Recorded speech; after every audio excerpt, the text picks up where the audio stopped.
জানিয়ে দিব এই মুহূর্তে আমাদের হাতে এসেছে বাংলাদেশের গুরুত্বপূর্ণ আপডেট সংবাদের শিরোনাম। শুরুতেই থাকছে আওয়ামী সন্ত্রাসীদের দেখা মাত্রই গ্রেপ্তার, না হলে পুলিশের বিরুদ্ধে ব্যবস্থা বলছে স্বরাষ্ট্র উপদেষ্টা।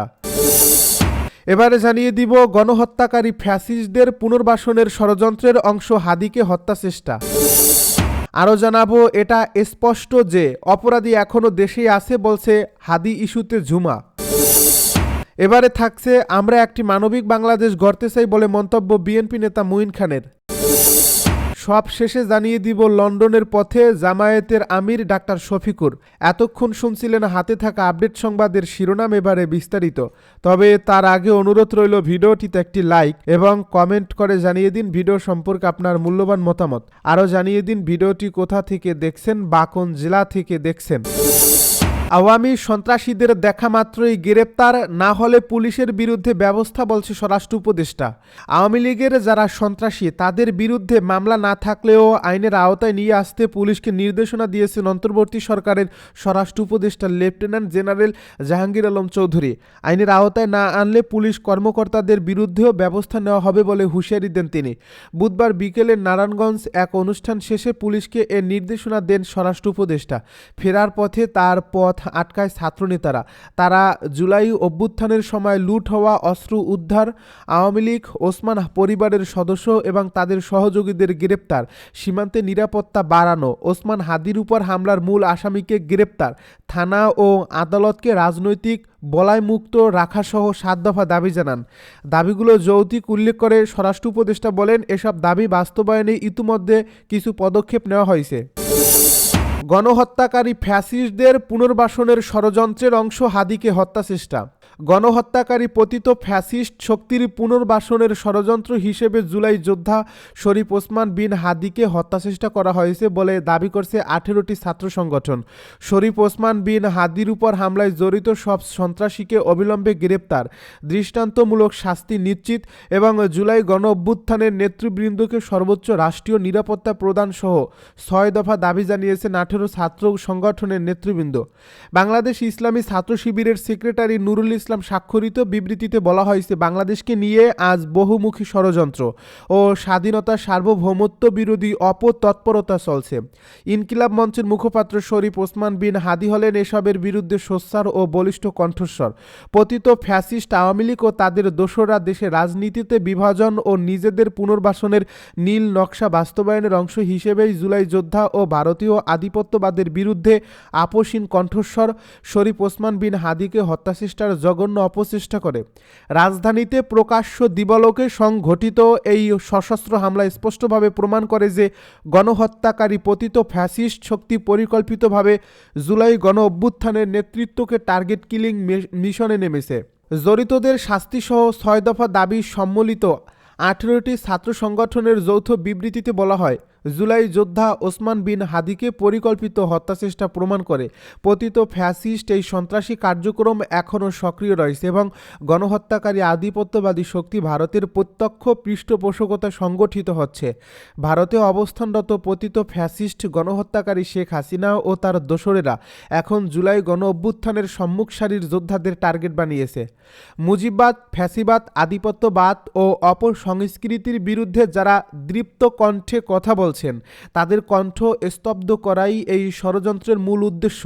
এ বিবৃতিতে আরও বলা হয়, আরও উদ্বেগজনক বিষয় হলো হত্যাচেষ্টার 5 দিন অতিবাহিত হলেও এই হামলার সঙ্গে জড়িত সন্ত্রাসীদের গ্রেপ্তারে সরকারের পক্ষ থেকে কোনো দৃশ্যমান ও কার্যকর অগ্রগতি লক্ষ্য করা যায়নি।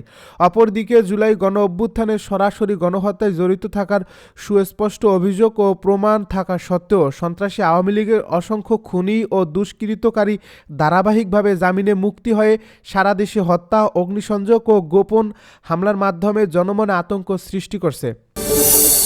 এটা স্পষ্ট যে অপরাধী এখনও দেশেই আছে, হাদি ইস্যুতে ঝুমা। ইনকিলাব মঞ্চের আহ্বায়ক শরীফ ওসমান হাদির উপর হামলাকারীরা এখনও দেশেই আছে বলে মন্তব্য করেছেন ডাকসুর মুক্তিযুদ্ধ ও গণতান্ত্রিক আন্দোলন বিষয়ক সম্পাদক ফাতিমা তাসনিম ঝুমা। বুধবার দুপুরে নিজের ফেসবুক প্রোফাইলে দেওয়া এক পোস্টে মন্তব্য করেন, ফেসবুক পোস্টে তিনি বলেন, প্রধান উপদেষ্টার সাথে সেদিন সাক্ষাতের সময় তারা আমাদের কনফার্ম করেছেন ঘটনার 3 থেকে 4 ঘন্টার মধ্যে বর্ডার সিল করা হয়েছে। এটা স্পষ্ট, অপরাধী এখনও দেশেই আছে, বর্ডার পার করছে। এই প্রোপাগান্ডা ছড়িয়ে তাদের ধরা ছোঁয়ার বাইরে নিয়ে যাওয়ার চেষ্টা চলছে এবং একে ওকে ধরে ব্যাপারটা নর্মালাইজ করার চেষ্টা করছে। তিনি আরও বলেন, ফয়সাল সহ পুরো সিন্ডিকেটকে গ্রেপ্তার করতে হবে এবং জীবিত অবস্থায় আমাদের সামনে হাজির করতে হবে।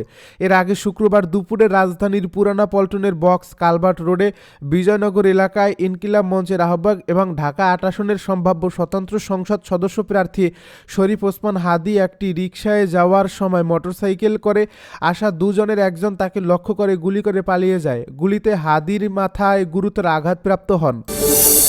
আমরা একটি মানবিক বাংলাদেশ গড়তে চাই, বলছে বিএনপি নেতা মুঈন খান। বিএনপির স্থায়ী কমিটির সদস্য ডক্টর আব্দুল মুঈন খান বলেছেন, মানুষকে ধোঁকা দিয়ে কাজ হবে না। আমরা আবারও ফ্যাসিবাদী দেশ হিসেবে বিশ্বে পরিচিত হতে চাই না। অপশাসনের বিরুদ্ধে লড়ে যাব ইনশাল্লাহ। আমরা একটি মানবিক বাংলাদেশ গড়তে চাই। বুধবার দুপুরে রাজধানীর জাতীয় প্রেস ক্লাবে মহান মুক্তিযুদ্ধ শহীদ রাষ্ট্রপতি জিয়াউর রহমান এবং বর্তমান রাজনৈতিক প্রেক্ষাপট শীর্ষক আলোচনা সভায় প্রধান অতিথির বক্তৃতায় তিনি এসব কথা বলেন। আলোচনা সভার আয়োজন করে doctors association of Bangladesh.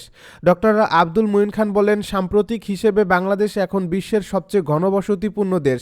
Dhaka শহরে 3,66,00,000 মানুষ বসবাস করেন। 2050 সালে ঢাকা শহর হবে সবচেয়ে ঘনবসতিপূর্ণ বৃহত্তম শহর। তবে সেই শহরকে আমরা কিভাবে পরিচালনা করব সেটি ভাববার বিষয়। আমরা অর্থনৈতিকভাবে এখনও শক্তিশালী না হলেও ইনফরমাল ইকোনমি দিয়ে ডাল ভাত খেয়ে বেঁচে আছি। ভবিষ্যতে যারা দেশ পরিচালনার দায়িত্ব নেবেন তাদের এসব বিষয়ে কাজ করতে হবে, যে কাজ মাত্র 3.5 বছরে করেছিলেন শহীদ রাষ্ট্রপতি জিয়াউর রহমান। তিনি বলেন, আওয়ামী লীগ দেশ সেবার পরিবর্তে আত্মসেবা শুরু করেছিল, যাকে অলিগার্কি ব্যবস্থা বলা যায়। তারা মূলত সমাজের ধনী লোকদের নিয়ে অলিগার কায়েম করেছিল, যার ফলে দরিদ্র মানুষ আরও দরিদ্র হয়েছেন। ডক্টর আব্দুল মুঈন খান বলেন, স্বাধীনতার 54 বছরে এসেও গণতন্ত্র খুঁজে ফিরে। এই গণতন্ত্রের জন্য তো 71-এ বাংলাদেশের মানুষ মুক্তিযুদ্ধ করেছিল। দরিদ্র মানুষের অর্থনৈতিক অধিকার তথা মুক্তির জন্য মানুষ যুদ্ধ করেছেন। আমি বিশ্বাস করি, যারা অতীতে দেশের নেতৃত্ব দিয়েছেন এবং বর্তমানে দিচ্ছেন তাদের এজন্য জবাবদিহি করতে হবে। তারা কেন ব্যর্থ? আগামীতে যারা নেতৃত্ব দেবেন তাদের সেই প্রতিশ্রুতি বা আশার কথা বলবেন যে তারা ক্ষমতায় গেলে এসবের সমাধান করবেন। মুঈন খান বলেন, আমরা সারা বছর বিভিন্ন দিবস পালন করছি, কিন্তু অর্জন কি? 54 বছরে আমাদের অর্জন কি? আমি বিশ্বাস করি আমাদের চিন্তাধারার পরিবর্তন আনতে হবে, মানুষের বেঁচে থাকার অধিকার নিশ্চিত করতে হবে। তিনি বলেন, গত 54 বছরে যখনই কোনো স্বৈরশাসক দেশের মানুষের বাক স্বাধীনতা কেড়ে নিয়েছে তখনই কিন্তু বিদ্রোহ হয়েছে, প্রতিবাদ করছে। আজকে আধুনিক রাষ্ট্র ব্যবস্থা হলো নিষ্ঠুর, কারণ মানুষের অনুভূতি ভোতা করে দেয়, মানুষকে মানুষ হিসেবে গণ্য করে না। আগামীতে যারা ক্ষমতা আসবেন তাদের সেই বিষয়টি পরিষ্কার করতে হবে। লন্ডনের পথে জামায়াতের আমির ডাক্তার শফিকুর। বাংলাদেশ জামায়াতে ইসলামীর আমির ডাক্তার শফিকুর রহমান যুক্তরাজ্যের উদ্দেশ্যে ঢাকা ত্যাগ করছেন। বুধবার সকালে বিমান বাংলাদেশ এয়ারলাইন্সের একটি ফ্লাইটে হজরত শাহজালাল আন্তর্জাতিক বিমানবন্দর থেকে লন্ডনের পথে যাত্রা করেন তিনি।